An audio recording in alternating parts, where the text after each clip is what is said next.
Let's get started then. So my name is Alex. I'm an intern for the AI for Good Foundation.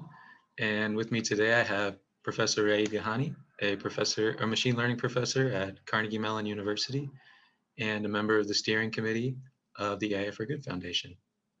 So just to get started, Professor Ghani, could you tell us a little bit about yourself and how you came to be involved with AI for Good? Yeah, so as you said, I am a professor at Carnegie Mellon across the machine learning department and the Heinz College, which is focused on public policy. So I've been at the intersection of this of kind of data and tech and kind of the AI buzzwords and the public policy and social impact buzzwords. So at some level, so I've been involved in these efforts for quite a while now. Awesome, great.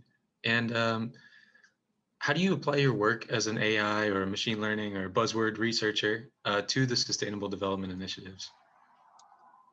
Yeah, I mean, I think I don't consider myself an AI machine learning buzzword researcher, right? I consider myself as somebody who cares about solving social issues and solving social problems and having skills in certain areas. So there is sort of what I care about, and then there's what I'm good at and have skills in. And so I think of myself as somebody who primarily, I don't care about machine learning or AI. If machine learning or AI didn't exist, I'd hopefully be working on the same problems through some other tools. And so for me, they're very much tools that we can use to help. The other thing to keep in mind, and hopefully it's not controversial, is that these are not tools that are uniquely sufficient to or self-sufficient to solve any of the problems. If you've looked at kind of the sustainable development goals, right, they're not small, right? They're getting rid of poverty and hunger and improving health and gender equality and sustainable development and climate and water. And those are huge problems, right? And so no single field is going to be able to tackle these, let alone solve these. And so again, in my mind, what I sort of think about is that machine learning and AI give you one additional set of tools in conjunction with a lot of other disciplines to help tackle these problems. The other thing is, the way I think about a lot of these buzzwords is really, you can sort of think about a lot of these technologies as, they're going to come, they're going to get improved, words will change.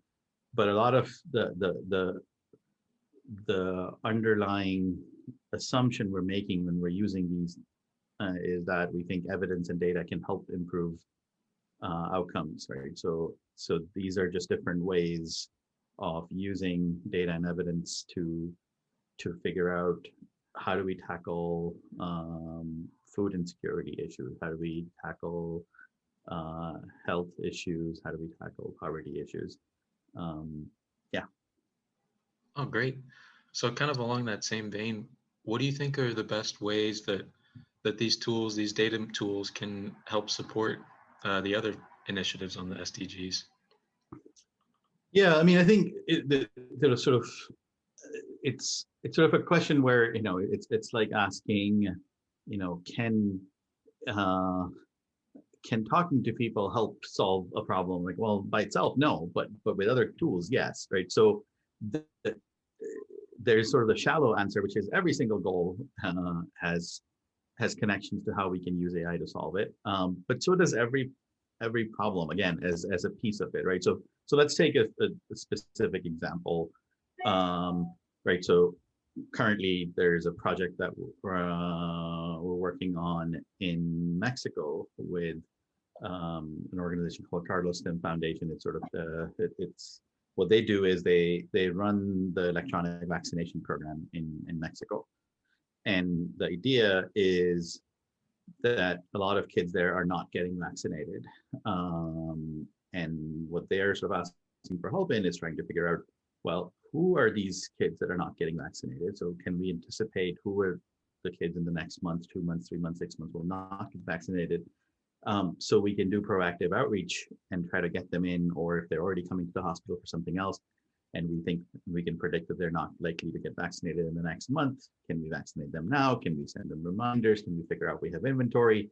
And so if you sort of think about it from, health being an SDG, access to healthcare is not equitable in different parts of the world. Access to vaccination may not be equal. There's some people who are not getting vaccinated because of lack of information and awareness.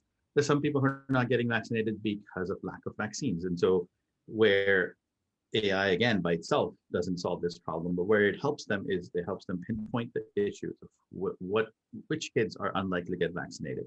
And it helps them allocate their resources in a much more focused way, in a prioritized way, to figure out how do we get these, instead of doing general outreach and spending a lot of time convincing kids or parents who are already going to get vaccinated, how about we reallocate those resources to people who are actually at risk?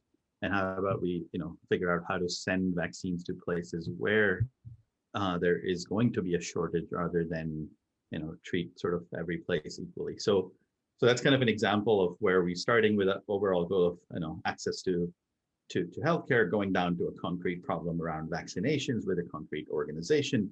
And yes, AI there is helping, but we also need, the more important critical pieces on the ground, access to people, to the people to do the outreach, people to do the vaccinations, and an infrastructure in place that supports that. And then AI sort of comes in to help figure out, how do we allocate these resources? How do we make sure that the outcomes are fair and equitable? And how do we build a system that over time gets better and improves the health of children in Mexico? Well, that's really interesting. So just to kind of summarize, it's kind of like these data-driven tools are kind of just one small piece of the puzzle, an important piece, but overall a very small piece. Is that fair? Yeah, I think that's probably fair. In most of these cases, you want to sort of figure out which tools to bring in at what point. And so as people working in this area, we kind of need to, one, understand all the disciplines that are needed to solve these problems, learn how to be good collaborators, and really play a part, not take over problems we can't impact, but also not sort of be unique, be sort of self-sufficient, right? Because in this case, we could do all the analysis we wanted, but if we didn't have on the ground people who are doing the vaccinations, we would be useless, right? Mm-hmm. And the people who are doing the on the ground work, they will still continue. If we didn't exist, they would still do vaccinations.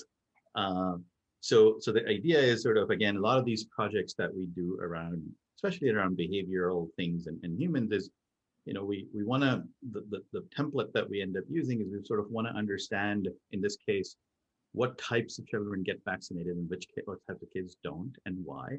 Then we want to sort of be able to identify and predict who's not going to get vaccinated going forward. But the third step is to sort of say, well, how do we persuade them, right? And that's not by itself an AI problem. That's sort of where we need to collaborate with people doing behavioral science and psych and econ and try to figure out how do we persuade these parents to get their kids vaccinated if that's an issue, and then how do we design a system, so that's kind of operations research type things around, how do we design a system that figures out which resources to allocate where to, and then around all of this is the issues around sort of the legal aspects of data access and data sharing, and the ethical aspects of who should be prioritized, what are the ethics around it, what are the values we're trying to embed. There's a lot of work around communication, again, to figure out how do we describe this and how do we persuade people. So a lot of disciplines have to come together in order to do this. Well, great. I guess you kind of already alluded to this, but what are some of the limitations of AI or machine learning in addressing the Sustainable Development Goal agenda? A lot, right? I think, again, you don't want to undersell, but you don't want to oversell, right? So a lot of potential and a lot of hope for impact. But we're in the early stages, right? So I would say the biggest limitation is people. We don't have enough people who both understand these problems and have the skills to help tackle them in a way that's responsible and effective. So I think that's the biggest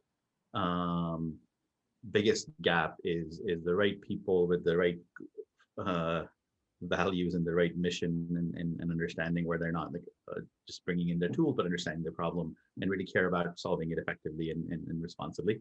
The second is, I think, is um, uh, combined with that is good data collection infrastructure, right? So a lot of this data that today gets used is an artifact of some administrative data, right? Where there was some process, in this case vaccinations were happening, and data was being entered not for the purposes of analysis, but for the purposes of managing that program, the vaccination program. And those are different goals. And now that we're turning it around and using this data for analysis purposes and then focusing new interventions, we may not have the right data. We may not have the data at the right level. We may be missing information about people. We may be missing information about vaccines. And so the key is to kind of make sure that we're treating this data very in a way that makes, we understand where it's coming from, what could be problems and biases from it, and dealing with it, and not assume that it's perfect just because it exists.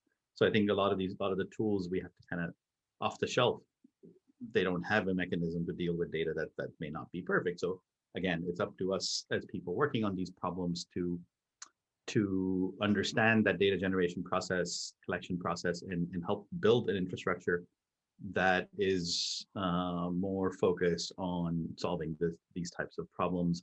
And I think the third is that the limitation again is,